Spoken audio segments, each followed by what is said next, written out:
It's 11 days to election 2020. Hello, good afternoon. Welcome to Election Brief here on the JoyNews channel. Coming up in the next 60 minutes, NPP to win the 2020 presidential elections. That's the latest according to the University of Ghana Political Science Department. Details from that research. Be firm and fair on election day. The IGP is urging the police as thousands of the men embark on a peace march in cities and towns across the country. We'll be bringing you updates on this peace march that has been happening in various parts of the country here on the Election Brief. Also here on the program, President Akufo-Addo meets the clergy to raise funds for the construction of the National Cathedral. Meanwhile, he's confident of winning the upcoming December 7 polls. I'm BB Titrubia, my Ghana for a Lutina Ghana for Pamo, yes, I remember. You have no record to defend. That's why it's a series of promises and of lies, campaign of fabrication, misrepresentations, and outright lies. Also, former President Mahama says the governing NPP is the greatest political sakawa or fraud that has ever happened in the history of Ghana. Recent opinion poll that was done says that 60% of Ghanaians say that their life is worse today than it was in 2016. And obviously it will be, because this is the greatest political sakawa that has ever happened in the history of Ghana. Because Ghanaians... You have the details of this and many more coming up in the next 55 minutes here on Election Brief with me, Ernest Minu. Please stay tuned in.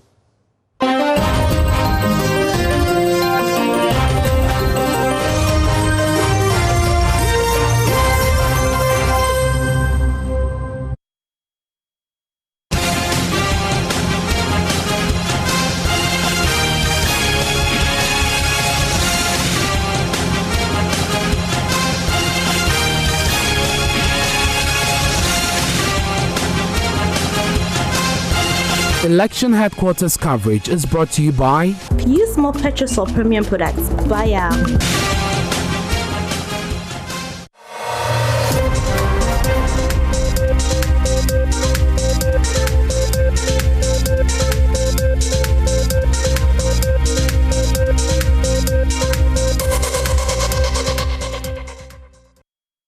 Thanks for joining us wherever you are. Now, the NPP will win the 2020 presidential election. This according to a research conducted by the Political Science Department of the University of Ghana. According to Mr. Keche Duku-Frimpong, who presented the findings of the department, the research conducted between the 12th and the 22nd of November this year showed that 51.7% of the respondents said they will vote for the incumbent president, Nana Addo Dankwa Akufo-Addo, whilst 40.4% said they will vote for John Mahama, the NDC candidate.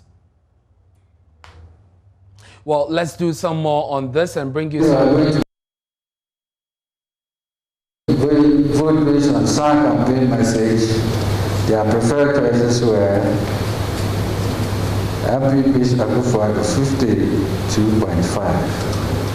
Followed by NDC's John Mahama, 40.9%. The third one is the most interesting. Bruce Christian Pabra Anki got 1.3%.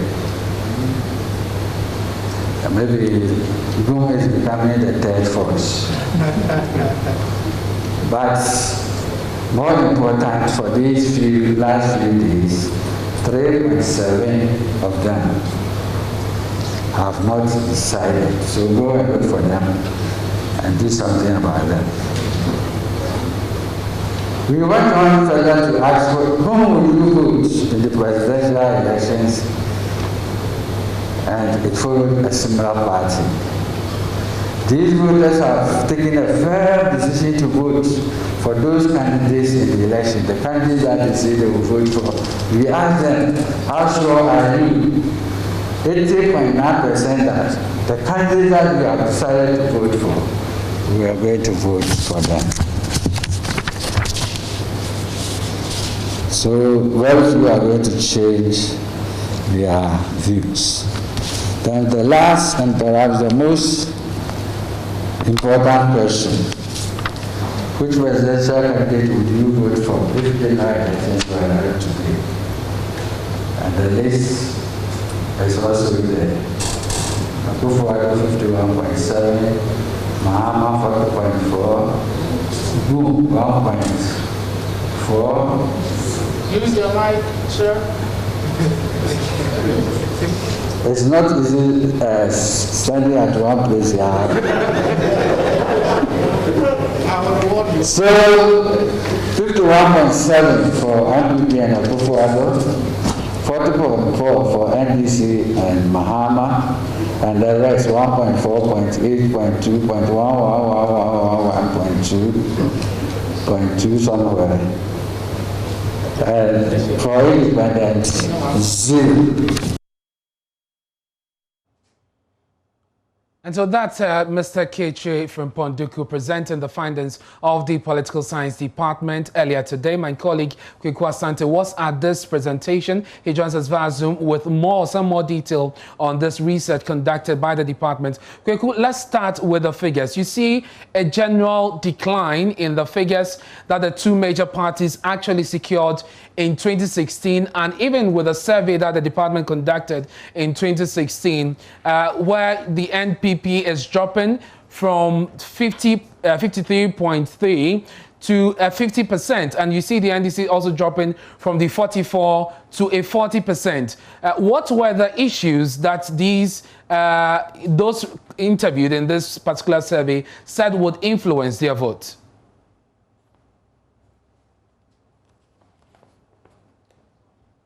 Kweku, I think you have to unmute your device so we can hear you. Well, yeah. So according to the researchers, the kind of people they spoke to, in the course of this research, said that they believe that Nana Dankwa Akufo-Addo, given the kind of performance he's shown in his first term as president, will be able to deliver on the kind of promises he's made. And so they cite, for instance, the free senior high school project and other promises that the New Patriotic Party made in the lead up to the 2016 election. 53% says the incumbent president has delivered on their manifesto promises from 2016. And so this is a very important backdrop upon which these people are saying that they will now vote to give Nana Akufo-Addo another term to continue the kind of things he said he's done. And then you look at 37.3 saying that they believe that the NDC will be able to, as it were, implement the issues they've set out in their manifesto. 37.3% as against 53% from the NPP. And so these are the issues that are served as a catalyst for these people saying that they are going to vote for Nana Dankwa Akufo-Addo. They are also saying 36.9 people that they talked to said that they think that the NDC can bring the needed change, whereas 49.4% said that they believe that the NPP is the party that can bring the needed change in the country. So you look at the disparity in the numbers, and then you see that a lot more people trust that the NPP can be able to deliver on the kind of promises that they made as against that of the NDC. And there have been other surveys, one conducted by the CDD, the other by the NCCE, that point to a high voter turnout. But then when you look at the figures presented by the University of Ghana, there's a decline in the percentages that the parties are likely to get. I'm wondering what is happening to the rest, because the university says 80% of the people they interviewed are resolute on which candidate they are voting for. What is happening to the 20%? What are they saying? Well, so the other persons are saying that they are very open to changing their mind. They are very open to the next 10 to 12 days for which we have the election. They are very open to change their mind and vote for a political party that brings up the specific issues that they speak of. And then you reference the NCC, the CDD, and other surveys that have been conducted and the kind of issues that those specific voters raised. Those voters, those specific issues are still very important. But then you look at the decline in numbers, and then you can probably say that it's because of some of the places that they went to do the research. Because if you look at the 100 constituencies from which the political science department went, they spoke to 11,000 plus people. They were expecting to speak to 12,000. They couldn't get all those people. They managed to speak to 11,000 plus, 11,400 and some few numbers. So you look at those numbers and then you think that these are places where MPP already hold majority already in the previous election. But those regions and those constituencies, again, are swing regions and swing constituencies according to the political science research. They said that these constituencies were not won by either parties by such a huge margin in the previous election. And so according to them, they believe that this will serve as a real forum upon which the other 20% who have not made up their mind can become the deciding factor. But there's one caveat. The political science department is saying that they are 99% sure of the kind of things that they put out here. That 99% of the chance is that the specific figures, 51.2% is what President Akufo-Addo will get in the next election, and then John Dramani Mahama will get 40%.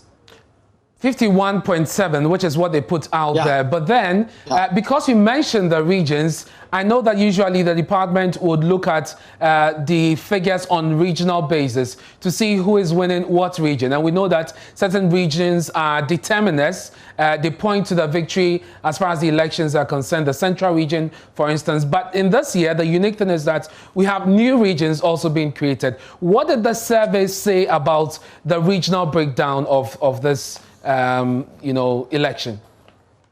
Well, so Ernest, the political science, the research report that they put out was short on going into the specific details and who exactly is winning these specific details. Of course, there was something that he said as a general rule that the NDP is going to win Ashanti region and this is going to win Volta region. Obviously, everyone... Which goes without saying, really. But yes, so those specific areas are not places that people are so hinged on needing so that kind of information. But the other 14 regions, the political science report did not go in there. Of course, they've published summary of the findings, but those summary of the findings still fall short in going into those specific details as to who will win what region and who will win which region. They didn't say that. Maybe there's probably a more detailed report that they will put out later on that has those details. Very well. And we'll be getting the researchers to speak to espouse more on this development. Thank you very much, Keku, for bringing us some more detail on the latest research by the Political Science Department of the University of Ghana. And we'll stay with President Akufo-Addo because he says he's optimistic of victory in the upcoming general elections. Now, wrapping up his tour of the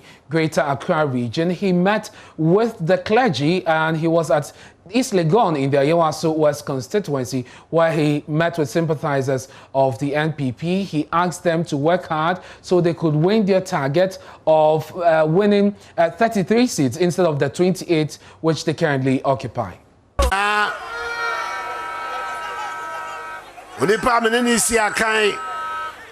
The man penny dada John Dramani Mahama on Namomanum and all Shabo say obey say. Hey Ramahama, what you for from my Ogana? Who son what you mad out? You would obey.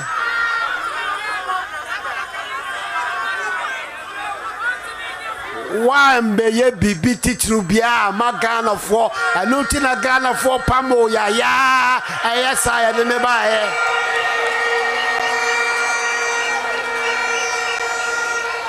You have no record to defend. That's why it's a series of promises and of lies, campaign of fabrication, misrepresentations and outright lies, and that campaign is crumbling by the day into confusion and failure as you're staring defeat in your face today in Ghana. Yeah, now say, Waka, I am one wapa, nature say, why a desperate ampa? Or say, senior high school, no, I don't know the buyer. Now, a quiet person, no. Odi jamina ma nhwe so manye ne yi. Hey. Na free senior high school by the free one on the say. Eh nada. Me to me nye. Na ye be kura be 20 years na be to me aye. And then I say nche. Also over 2 billion cedis on free school fees. Nene. Also na de buy. Now the buyers formula out the 200 men so 18 years. Now say I'm afraid exams about the best results in a decade. I don't know how can see the year.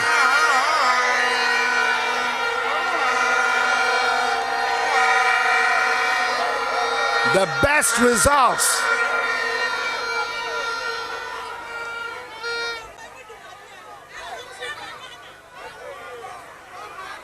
You can't go to the presidency of Ghana on fabrications, misrepresentations, and outright lies. It is not possible. The Ghanaian people will not permit it to happen.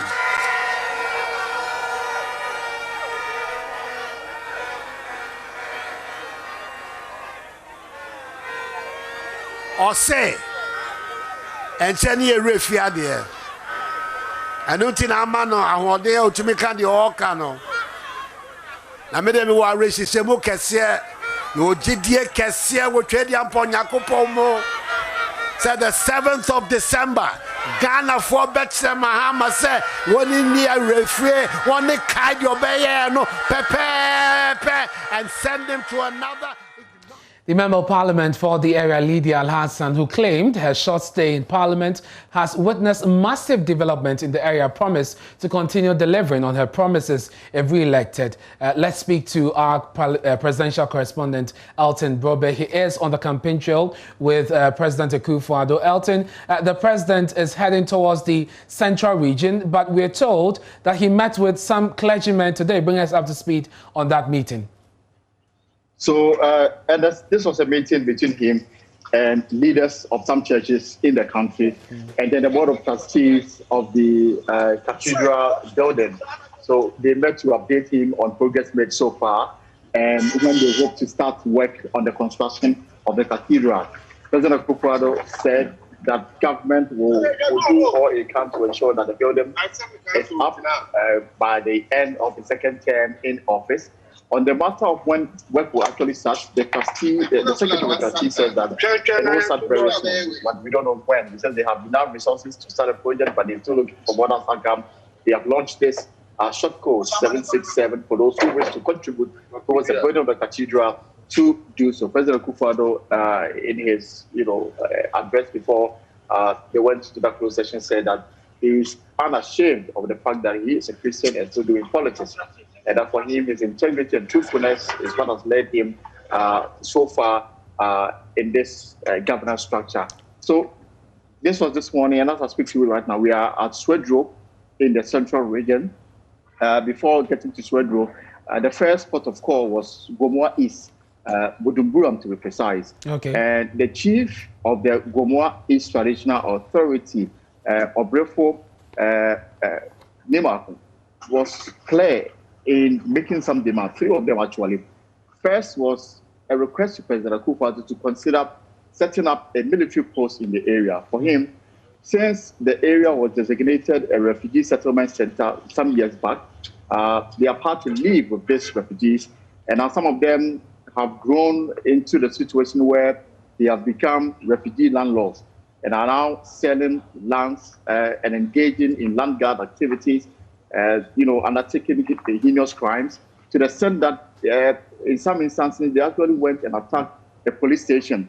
But as we speak now, there have not been any systematic plans in place to ensure there is security and the indiscipline in the area is brought under control. And for him, the setting up of a military post in that area will help deal with the matter. The other issue had to do with, according to him, when the Liberians were brought into the country and settled at Budumburam, the UN was obligated to pay them some compensation. And as of today, 26th of November, not even $1 has been paid to the chiefs. And they want President Akufo to take it up and ensure that they receive their fair share of the compensation. And lastly, something that I'm sure for anyone who uses the Accra Cape Coast Road would have come into contact with, the volume of traffic on that stretch. Yeah. And they want government to, as a matter of urgency, reconstruct the road, expand it, and deal with the congestion and the traffic on that particular stretch. President Akufo-Addo, in response, said that he will first look into the issue of compensation for them and ensure that they are paid as soon as possible. Secondly, he will consider the proposal to set up a military base with a military high command and see how feasible that can be done. And certainly, security is a major issue for the people in that area. But Elton, are you privy to the itinerary of the president and what will be happening? How many days, for instance, he's going to spend in the central region? So we are spending 3 days here in the central region. Today is day one. From Swedro, we'll move to Efutu, where he expected to commission a 1D1 factory. Tomorrow, we will spend more time within the Cape Coast municipality. Okay. And then we'll climax the visit to the central region to attend the final funeral rites of the late MP from Fansiman, who was killed by some alleged armed robbers. That will be the last day of the tour of the central region at 10 a.m. From there, we'll move to the western region for just a day, Ashanti region for 3 days, come back to the Greater Accra for another 3 days to wrap up the electionary campaign of the Akufo-Addo's second term. A lot ahead of you, Elton. Thank you very much for bringing us up to speed on the president's campaign. And of course, we're not going to miss out on anything. Once there's any development, you can trust your election headquarters to bring you up to speed. Let's move to the camp of the opposition, because the NDC presidential candidate, John Dramani Mahama, says the governing NPP is the greatest political sakawa or fraud that's ever happened to Ghana. Now, speaking during one of his campaign tours, he stated the NPP made members of the NDC appear like demons, but now the party has turned Ghana into what he describes as a hellhole with no signs of economic prosperity. Listen. Opinion poll that was done says that 60% of Ghanaians say that their life is worse today than it was in 2016. And obviously it will be, because this is the greatest political sakawa that has ever happened in the history of Ghana. Because Ghanaians were made to believe and to see the NDC government as incompetent, as demons, as evil, as everything. And that these were a group of saints and angels who had just descended from heaven, who were going to change everything in Ghana and make Ghana a paradise. Instead, they have turned Ghana into a hellhole. What happened to all the promises? So the presidential candidate toured the Northeast region overnight as he tried to woo the electorate in that particular region. Maxwell Ababa has more. The Nalerugu Gambaga constituency is day 2, or let me rather say day 1 of the NDC presidential candidate tour of the Northeast region. It's about 1 a.m. now, so 1:18 a.m. right now, and the NDC presidential candidate is here campaigning overnight. I have with me here the first vice chairman of the NDC, Chief Sofo Azoka. Oh, the campaign is going smoothly. The campaign is going smoothly. Okay. You see the crowd. People are waiting for him. 1 o'clock. 1 o'clock exactly. Look the crowd. You know that people are hungry because of this Kokwanansi government. We've been talking about peace before and during elections 2020. A lot of people have also have raised concerns about electoral violence. You know, what do you make of all of this, and what can we do to maintain peace in the elections? Oh, for election violence, if you wanted to steal somebody, say no, the violence will come. So the only thing Electoral Commission to do the good job to maintain the peace in this country. If you wanted to pass some corner, he himself know that nobody will allow stealing in this election. Everybody is wild. Earlier this year, there was a lot of talk about vigilante groups and how they can mar elections and all of that. What's your take? Do you think we've been able to completely eradicate vigilante groups from our politics? What is vigilante group? The meaning, but all the national security guards are vigilante group. You understand me? What I mean? You say you are banning it, and you are putting them inside the Ghana Armed Forces, police service, national security. If I know you are a vigilante guy and wanted to come police station and do nonsense, doing that I'll sit down and you steal me in the police station because you are this thing. What has become of Azoka boys? Finally, before you go. Do you know Azoka boys? Azoka is my name. Okay. If somebody follow me, is it a boy? They should not confuse and confuse others. Okay. The Electoral Commission to know, and the security service also to know that if you are not a security man, don't wear a security uniform. That day, we see you are civilian wearing a security uniform. You take your father, call your mother. Okay, so you just heard from the first vice chairman of the NDC, Chief Sofo Azoka. Another, Sisia, ya kwa, and Sisia ya be changing.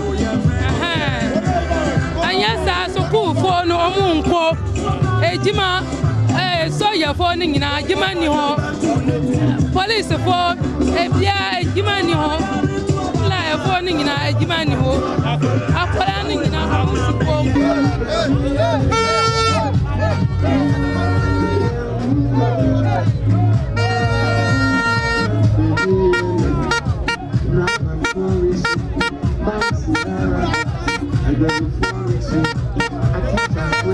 Clear sign of victory.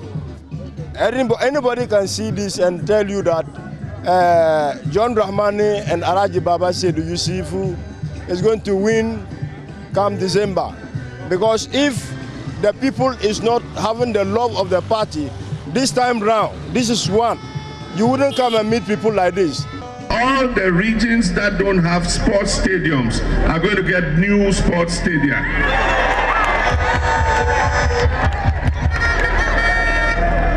And the sports stadia will be to develop sporting talent. And so if you are an athlete, you are a footballer, you are a volleyball player, basketball, the facilities will all be there. And we will spot the talents in the Northeastern region, we'll take them to the national level, and if they are good enough, they'll go up to the international level.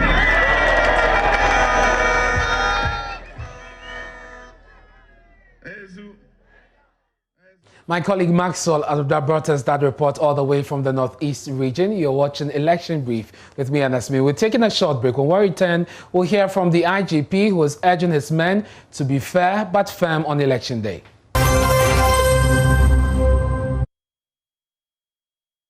Thanks for staying with us here on Election Brief on the JoyNews channel. Now, the Inspector General of Police, James Apombuene, has urged his men to be firm and ensure order during this year's election on the major streets and cities and towns throughout the country. Today, thousands of members of the security agencies, including the police and military, poured out on a peace march. The IGP says the march was not to intimidate the public, but rather to reassure them of security.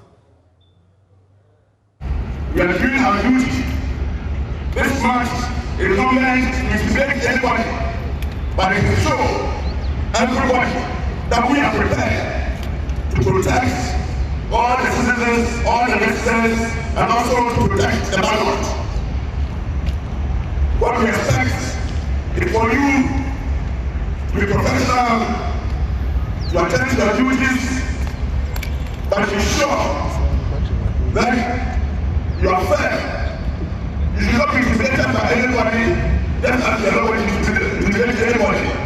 And therefore we expect that at the end of the day, like we have done before, we are capable of policing this election. And therefore I urge all of you to put in your best. And thank you all for your attention. I have been ready for promise and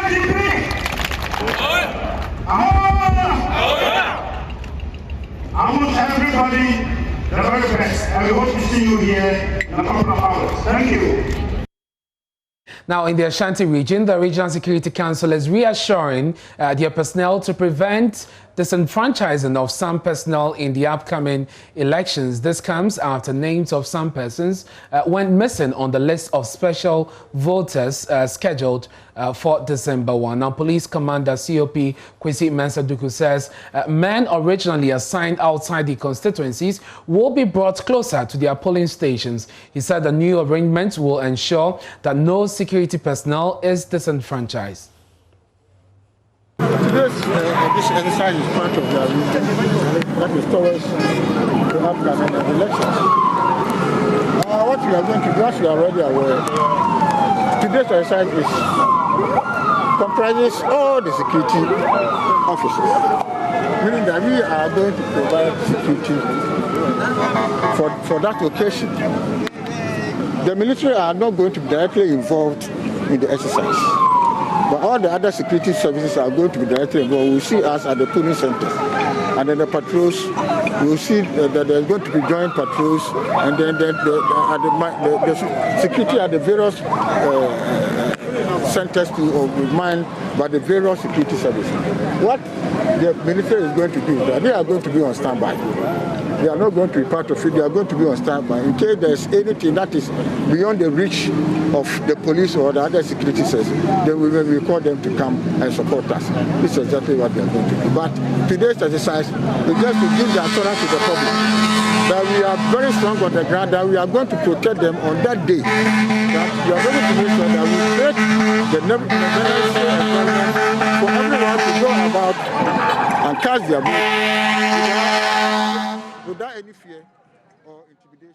This is Election Brief. I want to take you now to the headquarters of the NDC in Adabraka, where the party is organizing a news conference. The National Communications Officer, Sabi Jemfi, is addressing it. The true record of the two leading contenders in this year's election relative to their commitment to fighting corruption. Unlike the 2016 general election, where President Akufo-Addo mounted a moral high ground of so-called incorruptibility and projected angelic piety to the Ghanaian people on the subject of corruption, his true credentials on the corruption fight have now been laid bare before the Ghanaian electorate. Today, no one is left with an iota of doubt that President Akufo-Addo has failed the credibility test, or if you like, the integrity test. Indeed, he and his henchmen no longer entertain any discussion whatsoever on corruption. President Akufo-Addo's incorruptibility tag is now a term of ridicule, trampled upon with utter disdain by all fair-minded Ghanaians who have observed events unfold over the past 4 years. Fair-minded Ghanaians who have witnessed corruption at unprecedented levels under the watch of President Akufo-Addo in the last 4 years. Friends from the media, the days of mere rhetoric, grounded on nothing but promises, are long gone. As we shall be comparing the anti-corruption credentials of the two leading contenders in this year's election in order to establish who among them is truly committed to the fight against corruption. Research has shown that the top of the essential ingredients in a fight against corruption is a political will to prosecute corrupt government officials. Of course, there are other relevant requirements, such as clear values backed by relevant legislation and state institutions, a national anti-corruption strategy, among others, that are necessary for the corruption fight. But without any argument, political will remains the single most important sine qua non in the fight against corruption, without which any such fight will be an exercise in futility. And so, ladies and gentlemen of the media, today we will be discussing corruption, which was a big issue in the 2016 general elections. As a matter of fact, President Akufo-Addo and the NPP rode on the back of an anti-corruption campaign into office, promising to protect the public purse, promising to fight corruption head-on through preventive, detective, corrective, and punitive actions. And so 4 years down the line, 4 years after governing this country, they cannot be running away from this very subject, the subject of corruption, on the back of which they rode into office. They must account for their stewardship, and we as Ghanaians, we as the electorate, must compare and contrast President Akufo-Addo's record in the corruption fight, what we have seen him do in the last 4 years relative to the fight against corruption, against what we witnessed under the leadership of His Excellency John Dramani Mahama, the nation builder. And so today we are talking corruption. But ladies and gentlemen, I will take a quick detour to deal with another issue which borders on corruption, because it borders on integrity and credibility. Where there is no sincerity and honesty, corruption thrives. And so we would like to address issues that go to the heart of President Akufo-Addo's credibility and integrity. Issues which explains the myriads of corruption scandals we are witnessing under him. And the point we'll be seeking to make by the evidence we'll be showing you is that President Akufo-Addo is so dishonest, so deceitful, so duplicitous that he cannot be trusted with another mandate. And we will demonstrate to you that it is as a result of his lack of candor, his dishonesty, that corruption is thriving under him. And so, first of all, let us analyze critically the integrity and credibility of President Akufo-Addo and the NPP relative to an issue that has become topical in the last few days, the issue of free SHS, which, according to President Akufo-Addo, is his baby. According to his Minister for Information, he conceived it and introduced it, and that President Mahama and the NDC are so opposed to this policy that we will cancel it when elected. This is a lie which has been going on for quite some time, and which our flag bearer, His Excellency John Dramani Mahama, has taken time during his campaign rounds, recently, to address, because those claims are not true. Now, having been exposed that free SHS is not their baby, and that free SHS was conceived and captured in the 1992 Constitution, in 1991, specifically under Article 25(2)(b), and that it was John Dramani Mahama who commenced the implementation of free SHS in the year 2015. President Akufo-Addo yesterday expressed shock that President Mahama will say something like this, and that the NDC will say something like this, because according to him, he introduced it, he conceived it, and all that. And so today, before we even deal with the issue of corruption, we want to analyze this issue which borders on the credibility and can security alert those who are working to stop, because we are having negative feedback here, so that we can properly, appreciate the credibility of the man we are talking about, President Akufo-Addo. And so, ladies and gentlemen, we would like to show you a video that I'm sure most of you have already seen. It is a short video clip from the official launch of free SHS by the then President, His Excellency John Dramani Mahama, in the year 2015 in Ekumfi, Utiam. So that once and for all, we can settle this issue of who launched free SHS, and who commenced its implementation. Ladies and gentlemen, you can turn your cameras and capture the short video clip here. The second commitment we are redeeming today is the implementation of the progressively free secondary education in Ghana. The roadmap for the implementation of this constitutional provision, as announced in my 2014 State of the Nation address, is very much on course and is starting this academic year.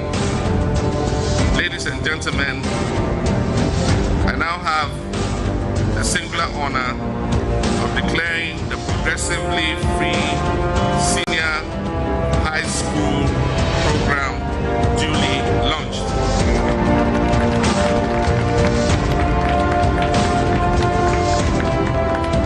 And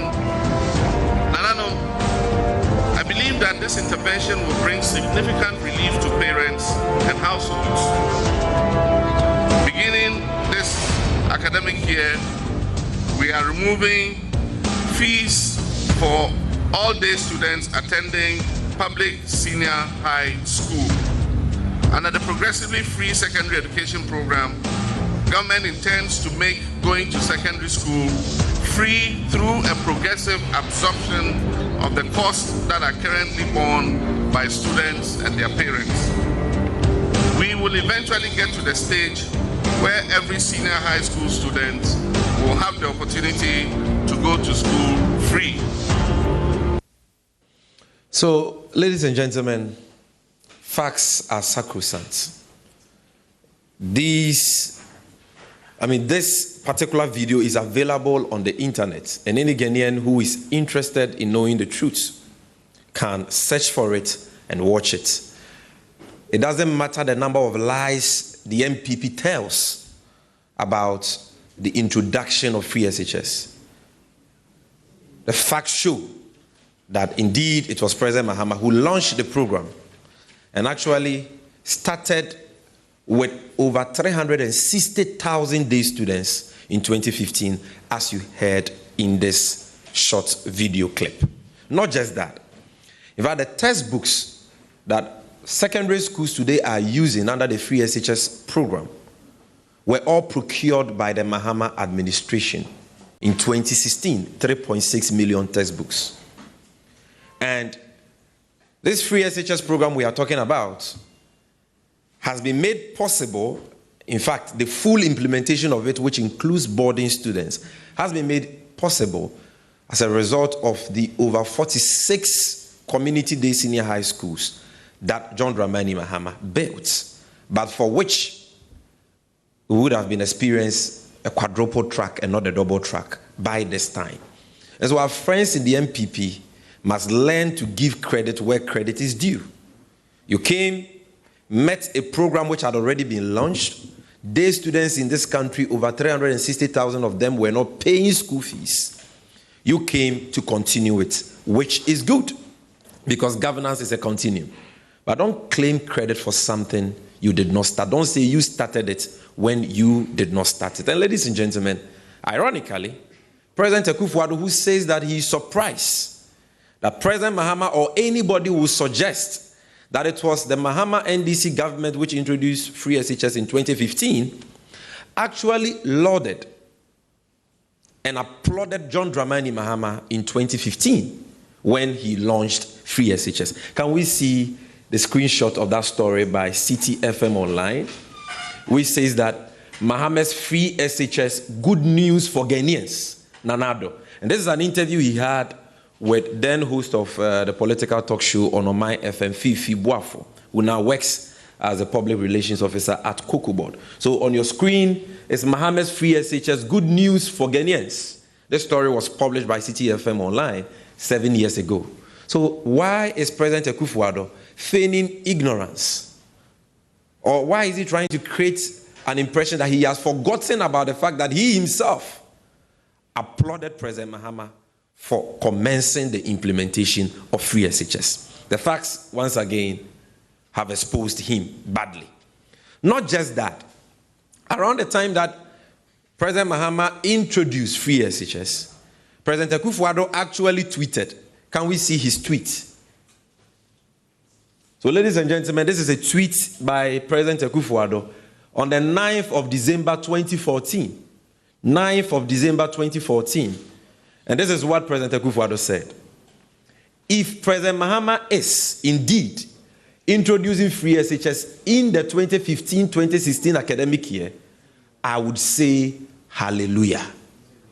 Now, the man who said hallelujah to the introduction of free SHS by President Mahama today says that, why is President Mahama saying he started it? This is his tweet. The internet doesn't forget. And once again, President Akufo-Addo has been exposed. Now, ladies and gentlemen, not only did President Mahama introduce free SHS starting with over 360,000 day students. Indeed, like he said 2 days ago, the facts, or let me say facts contained in the media budget review of 2016 mid-year budget review of 2016, presented to Parliament in June 2016, shows that President Mahama had clear intentions to expand the scope of free SHS to include over 120,000 boarding students. So he had already covered 360,000 and over day students. And before he was leaving office, he had announced that for the 2016-2017 academic year, over 120 boarding students will be captured under the free SHS program. Somebody may say that, where is the evidence? Why are you talking about this now? So we would like to show you a screenshot of what we are talking about.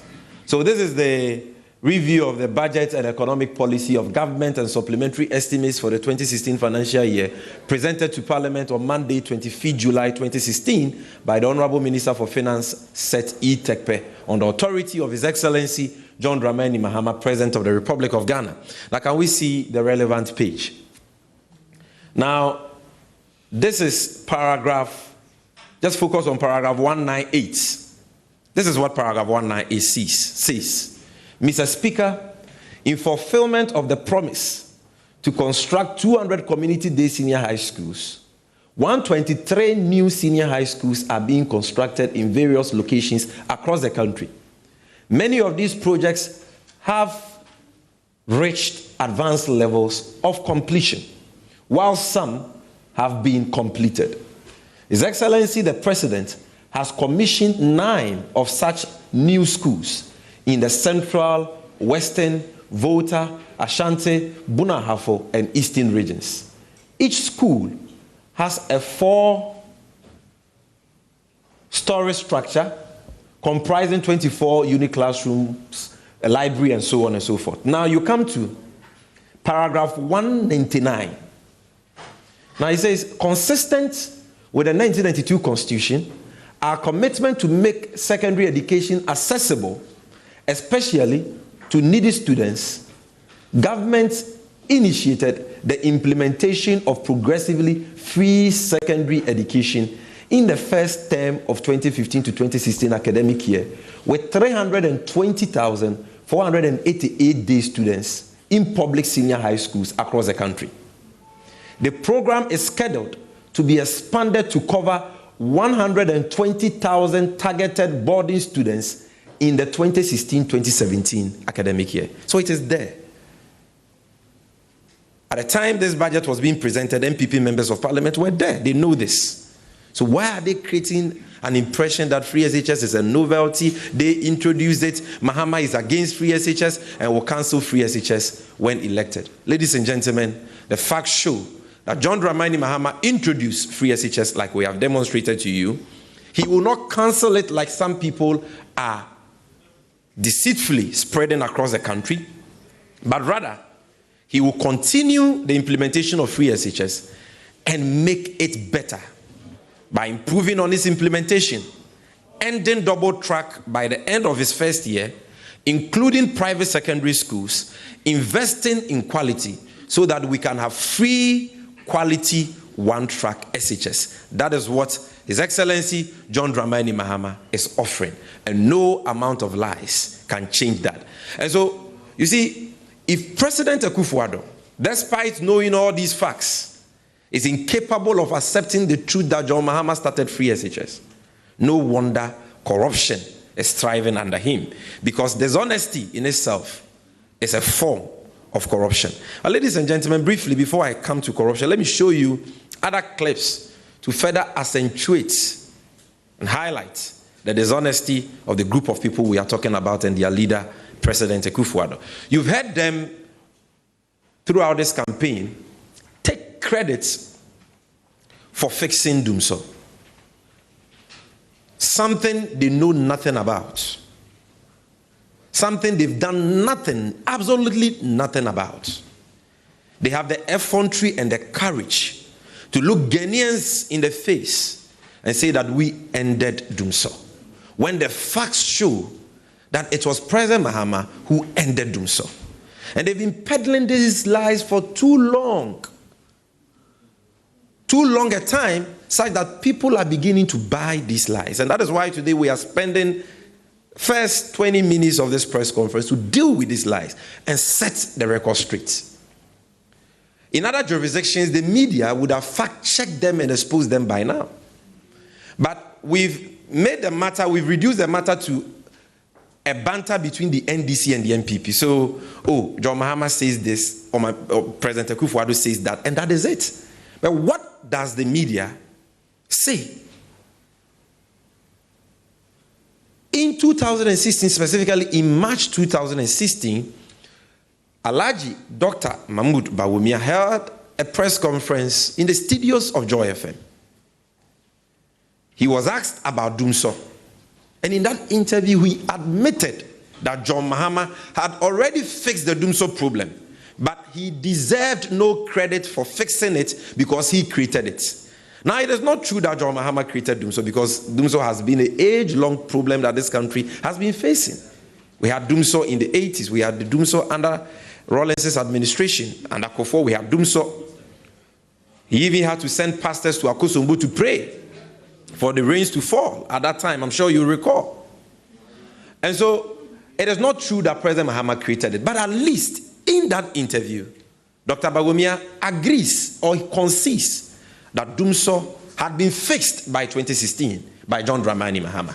So why is the MPP taking credit for this when they know next to nothing about the fixing of Dumso? Not just that, their own communications director, Nana Komia, on Newsfile, when he was confronted with the facts by the host Samson Ladi that the NDC had fixed Dumso, he said, oh, okay, yes, the NDC has fixed Dumso, but they created it. Nana Komia also said it.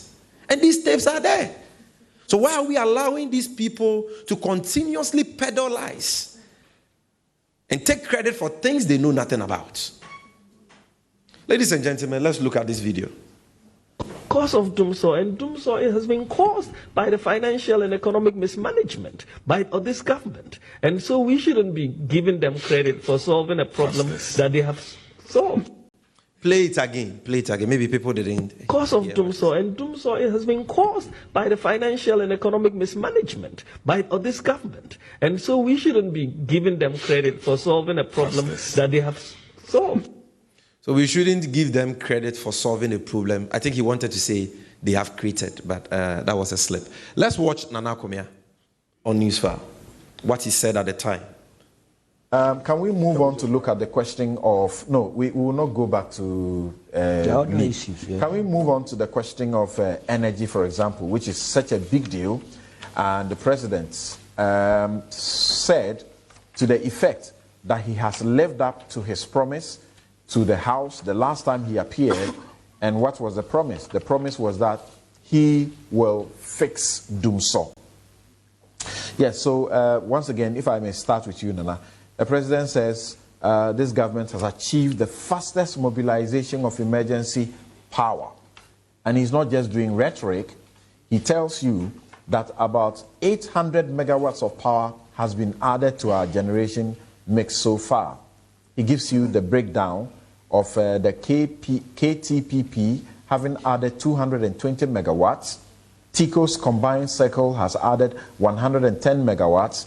Car Power has added 220 megawatts. Ameri is bringing on board 250 megawatts. And Asogli, is it? Yes, Asogli is supposed to give us 180 megawatts extra. That's the Asogli phase 2. Yes. Something, one gentleman, Karim Ahmed Bidiako, just sent me information about the distance from Bole to Tamale. Now, apparently, it's over 200 kilometers. The energy matter. Walk from my hometown to Kumasi. Then they were still working until Mahama constructed a road last month. But this is business about the energy. The president, you see, the biggest problem this government faces, and I really wish they can take this advice, the biggest problem they face is the propaganda. So you would do some effort, you achieve some progress. It's okay. But the way they try to take Huge political advantage. But this is not some progress. Let me show you how. So you've done summer work and brought in emergency power in 2015. And it has almost stabilized the power situation. It has almost stabilized the power situation. But then look at them. We've done the fastest mobilization of emergency power. Nobody has seen it before, blah, blah, True, blah. fact. But you see, then when you say that, then the question is, if you knew that you can mobilize emergency power, why have you sat down for 3.5 years for Ghanaians to lose their jobs because of Dumsor?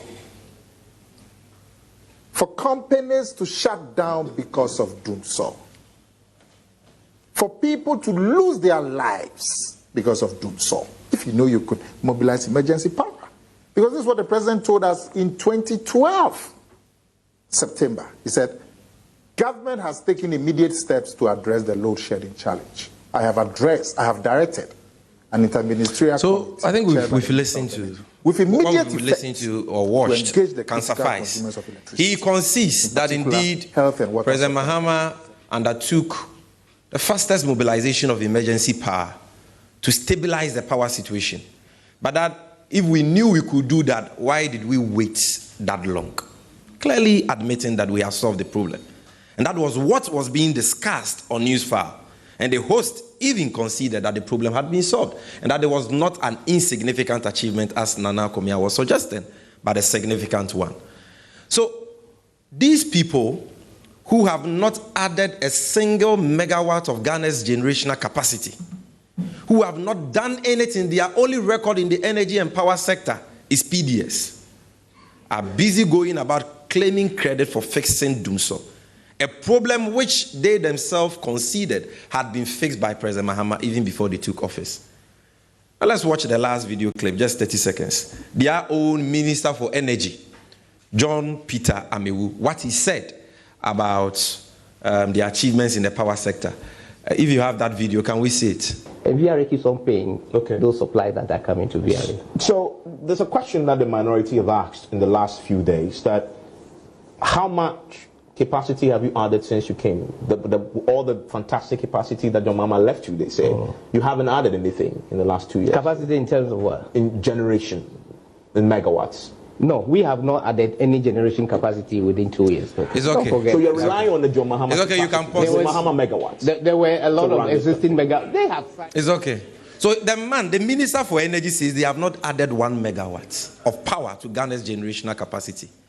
Yet because these people are incapable of speaking the truth, because they are so dishonest and deceitful, because they are so corrupt, they are going about deceiving people that we solve Dumsor. Sponsoring adverts on all television stations and radio stations that they solve Dumsor. So, ladies and gentlemen of the media, these are the facts.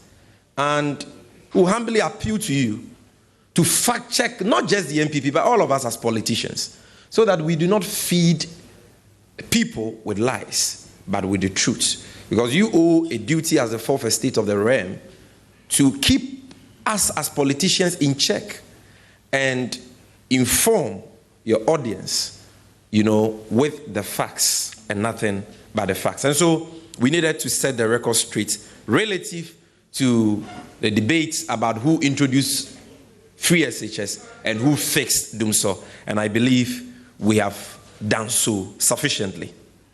Now, let's move to a topic that the MPP would not, the MPP don't want us to talk about, corruption, which I have already introduced. And today we will focus to do this comparison of John Mahama's anti-corruption credentials vis-a-vis the anti-corruption credentials of our sitting president, President Akufo-Addo. We will focus on 10 corruption scandals that Ghanaians should not forget on 7th December when casting their votes. Distinguished friends from the media,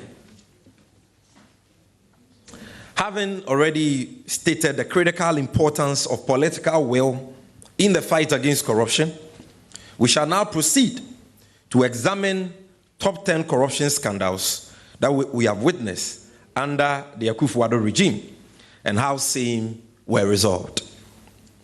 We shall juxtapose same with how the ex-Wal NDC Mahama regime dealt with acts of alleged corruption during his tenure as president.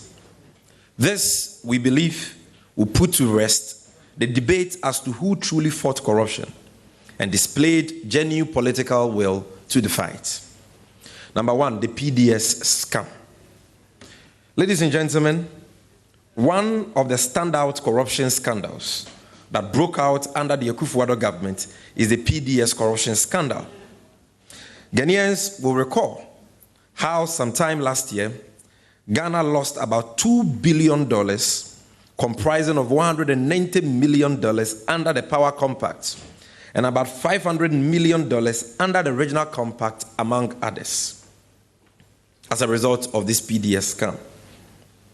Ghanaians must not forget how President Akufo-Addo, through the Minister for Energy, John Peter Amewu, and ably supported by the Vice President, Dr. Bawumia, and the President's cousin and Finance Minister, Ken Ofori-Atta, schemed to hand over the over 20 billion Ghana cedis worth of assets of ECG to their cronies, including the owner of a barbering saloon, who had absolutely no expertise or financial capacity to handle the affairs of ECG. Under the guise of private sector participation, President Akufo-Addo gifted 51% of the 20 billion Ghana cedis assets of ECG to a dubious, phony, and hurriedly incorporated vehicle called PDS. Ghanaians were later to be told by the Minister for Energy, John Peter Amewu, that even the insurance guarantee so presented by PDS for the takeover of ECG was a fraudulent one, for which reason they suspended the deal on the basis of fraud. The events that have followed this scandal since it broke leaves much to be desired of, as no action, I repeat, no action has been taken against the perpetrators of this fraud. And over 1 billion Ghana cedis that these PDS crooks collected from electricity consumers in the country haven't been accounted for. Neither has President Akufo-Addo taken any action against his corrupt appointees who supervise this huge financial loss. And so we allowed a fraudulent company to use a fraudulent insurance guarantee to take over the 20 billion Ghana cedis worth of assets of ECG, 51% of that. Only to discover later that it was a fraud. They had used our own electricity bills to procure the so-called insurance guarantee they used to take over ECG. For 6 months, these crooks collected our electricity bills. They have not accounted for those billions till date. Nobody is being prosecuted for the fraud that Peter Amewu himself announced to the nation had been perpetrated by them against the state. And no government official has been brought to book for this, stinking corruption scandal. Number two, still talking about 10 top corruption scandals Ghanaians must not forget on 7th December. The Bost contaminated fuel scandal. Friends from the media, Ghanaians will recall this huge scandal which broke out in the early days of the Akufo-Addo regime in 2017, involving the sale of 5 million liters of fuel worth billions of cedis. Now, this 5 million liters of fuel was deliberately contaminated under the watch of President Akufo-Addo and sold to two phony and unlicensed businesses, Moving Energy and Zoop Oil, in flagrant disregard of the Public Procurement Law and the National Petroleum Authority Act. Indeed, a committee formed to investigate this transaction established conclusively that the transaction was criminal and that the proceeds of same should be recovered back to the state coffers. Yet, distinguished friends from the media, till date, as we speak to you this afternoon, not a peso from this transaction, not a peso from this illegal transaction has been paid into the state coffers, while the corporates are still working freely and enjoying their loot. The worst of it all is that Mr. Alfredo Bain, the then managing director of BOST and the chief architect of this illegal transaction, is aspiring to be a member of parliament on the ticket of the MPP, President Akufo-Addo's party. This is how depraved and numb President Akufo-Addo has become towards the corrupt activities of his errant appointees. And so they deliberately, this MPP Akufo-Addo government deliberately, under the watch of President Akufo-Addo, contaminated 5 million liters of oil. We are talking about in excess of 200 tankers of oil. Sold it as to Muvimpina and Zoop Oil without following the public procurement law. Sold it to businesses which don't even have a license to engage in the downstream petroleum sector. And sadly, till date, not a peso. You've sold a state asset to somebody, oil, 5 million liters.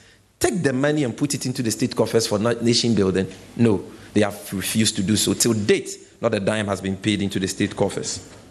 Number 3, the Galamsey fraud and 500 missing excavators scandal.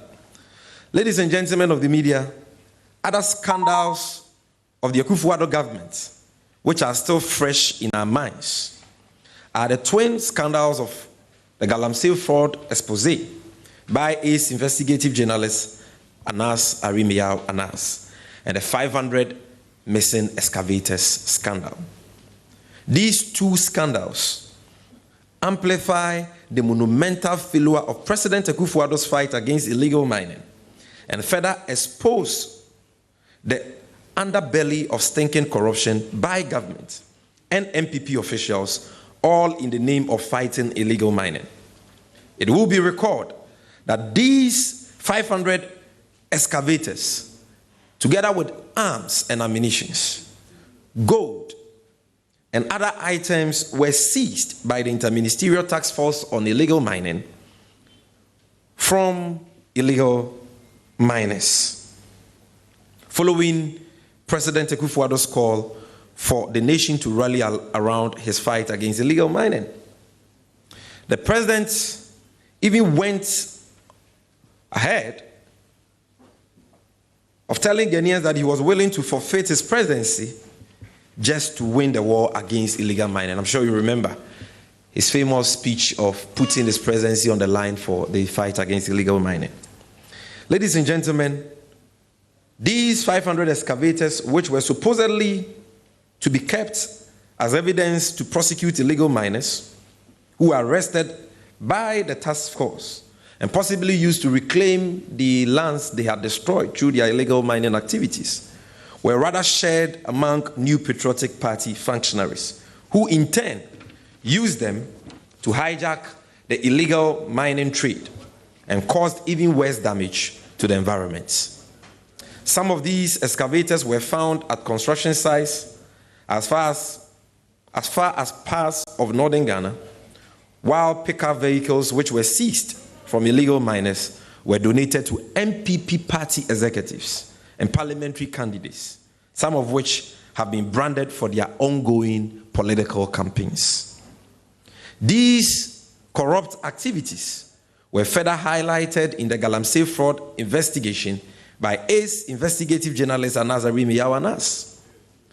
This investigative masterpiece uncovered the criminal activities of appointees of the Akufo-Addo government, such as Charles Bissiu, a presidential staffer, and the MPP Western Regional Secretary, who was the secretary to the Interministerial Committee Against Illegal Mining, and Andy Owusu, the special aide to the MPP's Ashanti Regional Chairman, Chairman Wontumi, who were both caught on tape, on video, taking bribes to facilitate the Galamsey activities of foreigners. We also recall how a member of the Interministerial Task Force, Ekuawusi, the Central Regional Vice Chairman of the MPP, was caught on the infamous Party Hiesika tape, which captures a discussion between him and the Minister for Environment, Science and Technology, Professor Frimpong Boateng, on how to exploit the fight against illegal mining to generate funds for the new patriotic party. Hence, they need to share the excavators and other seized items among MPP party functionaries like their National Youth Organizer, the General Secretary John Boadu, and so on. In the light of these events, a petition was later sent to the Office of Special Prosecutor in respect of these criminal activities. But even before this petition was acted upon by the OSP, these errant appointees were dubiously cleared by the Chief Corruption Clearing Agent, President Akufo-Addo. As we speak, no meaningful investigations have been carried out into these job-dropping allegations, whilst Ekuawusi, who was suspended as Central Regional Vice Chair of the MPP and his auctioneer license taken from him, has been reinstated by the party, the MPP, as Vice Chair, while his auctioneer license has been reinstated to him. As we speak, Charles Bissiu still remains a presidential staffer and continues to draw salary from the public purse, despite the fact that he betrayed his fiduciary responsibility under the nose, right under the nose of the president. Ladies and gentlemen, this is yet a clearest indication of how President Akufo-Addo lacks the political will to fight corruption. Now to the bloated COVID-19 food relief expenditure scandal. Ladies and gentlemen, the wanton dissipation and theft of state resources under the guise of COVID-19 food distribution program is another monumental scandal that continues to beg for answers from President Akufo-Addo. You would recall how the Ghanaian people were shockingly told that government had expended a whopping 550 billion Ghana cedis on food distribution during the 3 weeks of lockdown in Accra, Kumasi, and Kaswa. We all witnessed the chaotic manner in which this charade of food distribution was carried out when MPP party functionaries hijacked the process, fed people with substandard food, and pocketed millions of cedis for the 3 weeks that this program lasted. Till date, the Gender and Social Protection Minister has not been able to account for the millions of cedis that were allocated for this food distribution program. And as has been his stock in trade, President Akufo-Addo has exonerated those who misappropriated these funds. The Auditor General, who was reported to have requested for files on this fraudulent relief food distribution program, was callously hounded out of office by President Akufo-Addo to cover up malfeasance such as this one. Now the Itinerary innovation deal. Friends from the media, I believe we all have not forgotten about a Itinerary innovation deal by the Akufo-Addo government, in which, by the Akufo-Addo government, which was signed by the ex-Wal Mahama administration to provide emergency power during the energy crisis. Now let me take this again, sorry, ladies and gentlemen. Friends from the media, Ghanaians have not forgotten about the Itinerary innovation deal by the Akufo-Addo government, in which the Itinerary deal, which was signed by the ex-Wal Mahama administration to provide emergency power during the energy crisis was inflated by President Akufo-Addo himself by a whopping $880 million. In fact, but for the vigilance of the NDC minority in Parliament, President Akufo-Addo would have succeeded in fleecing the Ghanaian taxpayer. It will be recalled that President Akufo-Addo, who granted executive approval for this highly inflated deal, later turned around and blamed the then Energy Minister Boakye Jakon for misleading him. The minister was subsequently forced to resign with a promise to investigate and get to the bottom of that scam.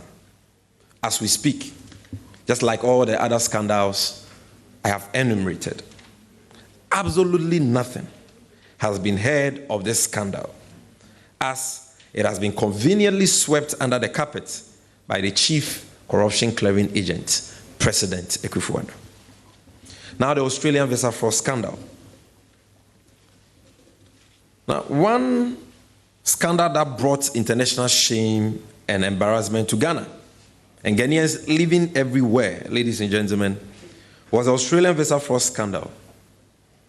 The Deputy Minister for Youth and Sports, Pius Enam Hajide, was indicted by his own boss, Isaac Esiama, for being the one who supervised the acquisition of traveling visas for some Ghanaians who masqueraded as sports journalists in faraway Australia. However, when these Ghanaians were confronted by the international media, the Australian authorities, it became apparent that Pius Enam Hajide and other MPP officials had extorted various monies from these so-called sports journalists to help them travel to Australia for greener pastures. Very typical of President Akufo-Addo, he quickly cleared Pius Hajide of any wrongdoing and rewarded him with another position as Deputy Minister for Information. Now,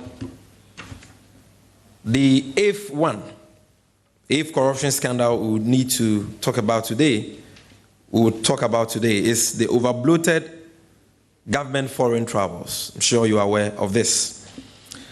Ladies and gentlemen of the media, another instance of obscene and profligate dissipation of state resources was when President Akufo-Addo, in only 9 months, in the year 2019, spent a whopping 650 billion old cedis on refreshments and foreign travels in 9 months in the course of 2019.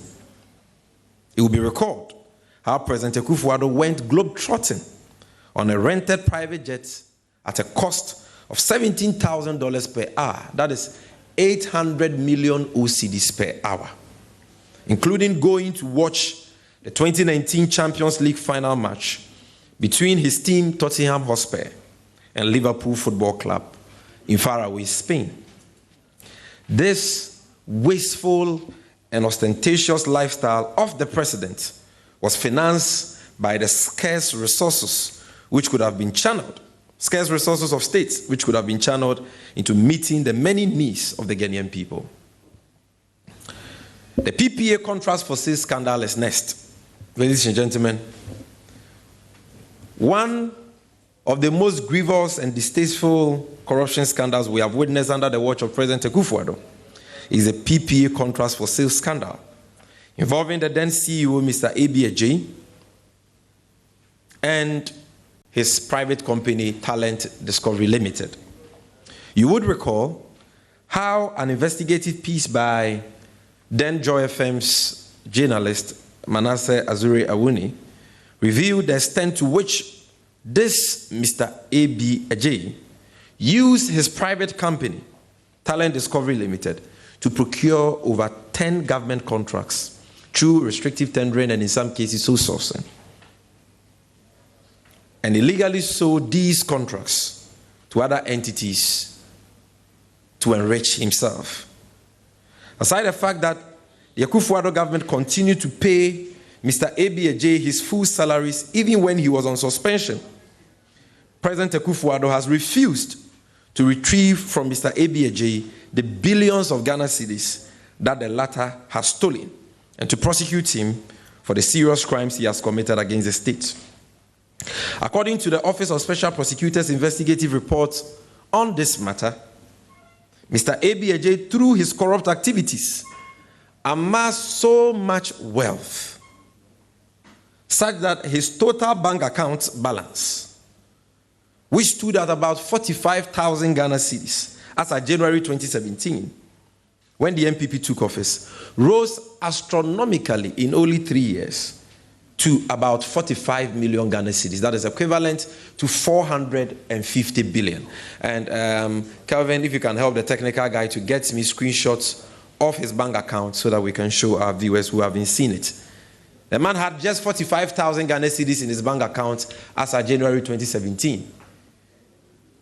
Through his thievery of state resources and his many corrupt activities, he amassed so much wealth that his account balance rose from 45,000 Ghana cedis as of January 2017 to about 45 billion cedis. But ladies and gentlemen, this is just money he deposited in his bank account. What he used to acquire private properties, what he kept under his bed and in his house, is not part of this one. This is how much these people have stolen. 45 million cedis, 450 billion. Money which can build over 100 secondary schools and end double track has been stolen and chopped by just one appointee.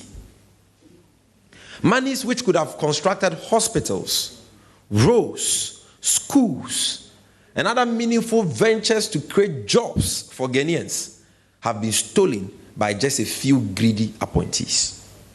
And so if you are listening to me on radio or you are watching me today on social media or television, know that the reason why you don't have a job, the reason why the roads in your area are bad, and President Akufo-Addo has not done anything about that, know that the reason for a lack of developmental projects in our country today, the reason for the hardships we are going through is as a result of the unprecedented levels of corruption under President Akufo-Addo.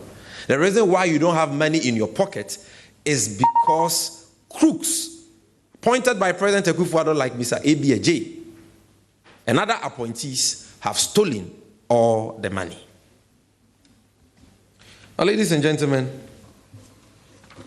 whilst we wait for his bank account, because we need to show this bank account today, let me talk about the infamous Ejapa scandal, which is the last but one scandal we'll talk about, or I believe the last scandal we'll talk about.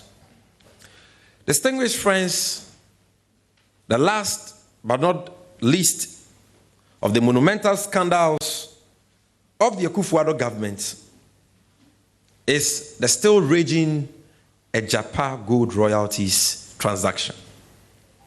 As we are aware, President Akufo-Addo once again, ably supported by his cousin, the Finance Minister Ken Uforiata, and other close associates in government, constituted a fraudulent vehicle called Ejapa royalties to enable them mortgage Ghana's gold royalties for the next 15 years in exchange for a paltry $500 million. Our gold royalties, which is worth more than $1.5 million, was undervalued, and an attempt was made to mortgage it for an amount of 500 million Ghana cedis. As we in the NDC had always maintained, the Special Prosecutor Martin Amidu, in fact, former Special Prosecutor, through his painstaking corruption and anti-corruption risk assessment into the deal, has confirmed that the Ejapa deal is fraught with illegalities, corruption, bid rigging, greed, and these are the words of Martin Amidu.